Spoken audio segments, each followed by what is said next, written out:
Welcome to my channel, bro. RedChakraSpiritual. If you like this video, like, share, subscribe. Show support to the channel. Go spiritually connect with your higher self every single day. So what I want to talk about in this video is an Egyptian god called Anubis, ANPU. You know what I'm saying? And what it means to yourself.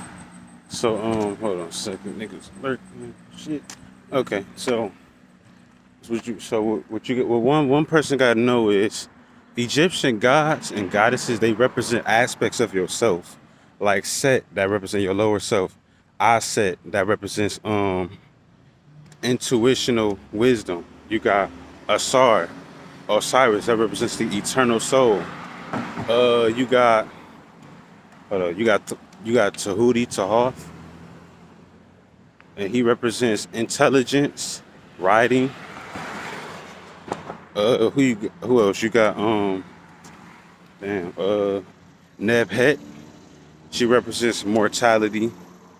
You got like who else? Like just let me think of another one. I'm just walking right now and my mind's everywhere. Is there somebody else? I don't even know at the moment. I'm just going off, you feel me? But the Egyptian gods and goddesses, they represent aspects of yourself, even Anubis, but I'm about to get into that. So Anubis is the god of mummification and embalming. Now, if you know anything about our ancestors, the Egyptians, but you know that's just names, you know, they're all our ancestors. But when it comes to our ancient civilizations, mummification was the process of preserving a dead body and helping somebody go to the afterlife. You feel me? Go to the afterlife and make it through, make it through death, or transcending, because death is not a real thing, but it's about transcending, but it's helping a person who's left a vessel, right? So when it comes to mummification, oh, hold up. All right, so when it came to mummification, that was a process where they would take a dead body, they would extract organs,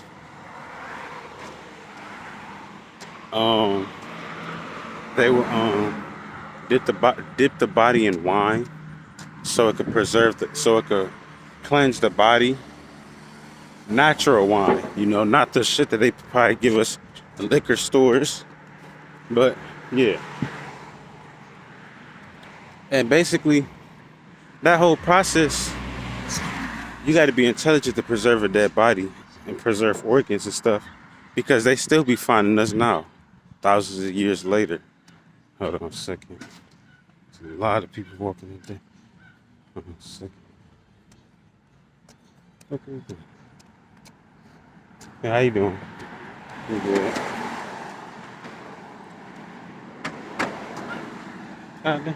So back what I was saying, our ancestors was very intelligent. So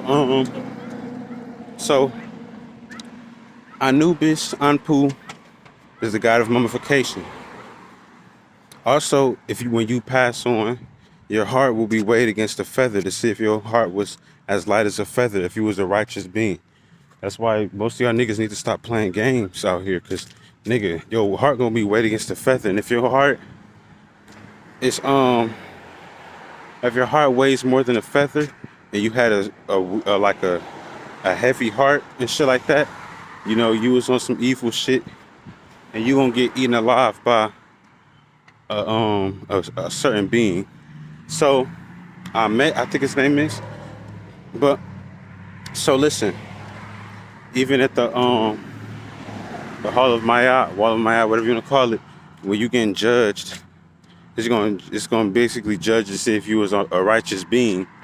And Anubis, which we're talking about today, is the one that's going to be weighing your heart against the feather, because Anubis he represents judging, using discernment, knowing good from bad, shit like that. He's a watcher. That's what he represents. Now, Anubis is an aspect of yourself. See, when you go on this path of self-enlightenment and self-empowerment. You know, you start paying attention to religions and you start looking within yourself and you actually start growing and learning. You got to develop an Anubis mindset. And what that means is you got to watch yourself, because Anubis is the watcher. You feel me? You have to watch yourself. You have to watch your lower self. Now, you need your higher self and your lower self because it's balance and duality in all things. Black and white, the yin and yang. It's good and bad with everything. You need your lower self. But you gotta use it in the right way, in the right manner. That's why you need to watch yourself. So when it comes to developing yourself, you have to watch yourself. You have to watch your higher self and your lower self, and you need to watch how you are moving in this realm. Because Anubis also represents detaching from worldly objects, not being attached to, bullshit like, oh, somebody that's all like jewelry, I'm attached to jewelry, shit like that. Anubis represents not being attached to that, because if you watch your lower self, your ego, you won't be attached to that, because all that stuff does is lower your vibration and make you temporarily happy, and that temporary happiness is not going to help you. But you have to watch yourself and watch your lower self and make sure you're on the right path and judge your thoughts and control your emotions and thoughts. Now, we're not perfect. No, we're not. And don't even try to be perfect. But you have to control certain thoughts and control your actions and control your emotions. Okay, hold up a second. Yeah, okay, hold on.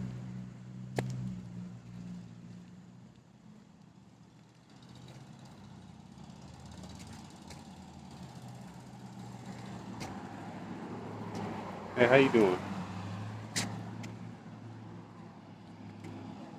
But yeah, you got to control yourself. You have to develop spiritual discipline.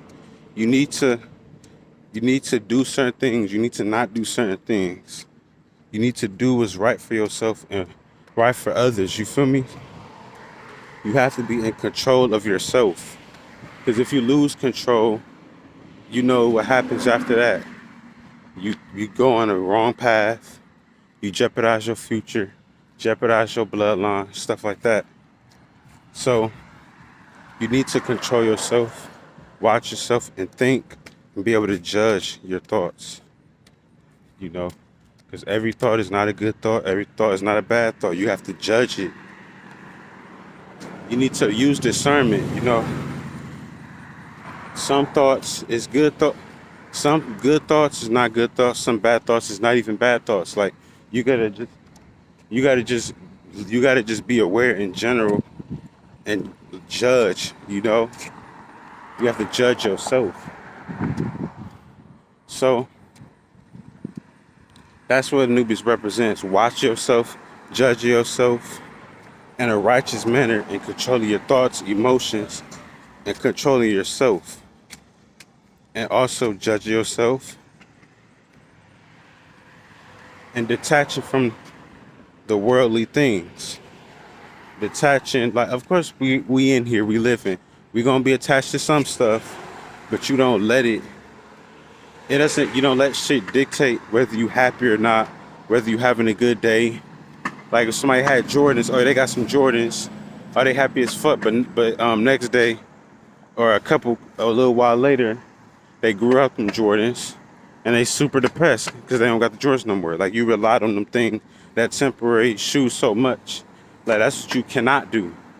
Yes, you could like it, but you can't depend your whole mind on it, your whole emotions on it.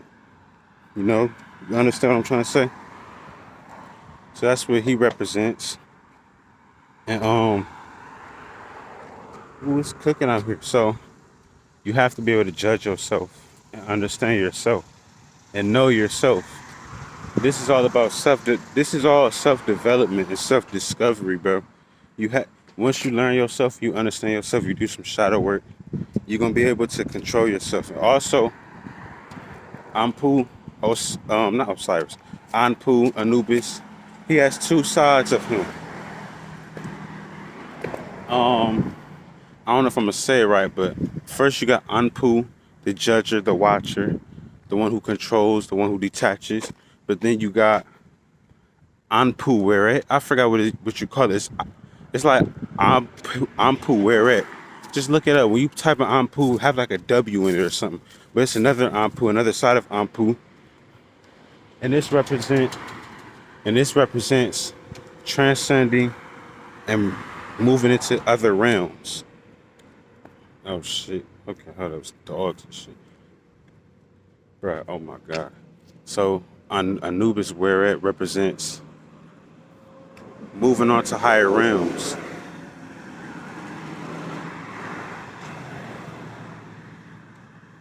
Because like we said, Anubis he leads souls to higher realms when they transcend. Because when you are judged at the walls of Maya, and then your heart is as light as a feather, you was righteous, he's gonna lead you to the next world, into the next journey. So that represents an aspect of yourself. When you grow within yourself, when you grow within your spirit and you grow within yourself and you walk a righteous path, you will unlock versions of yourself.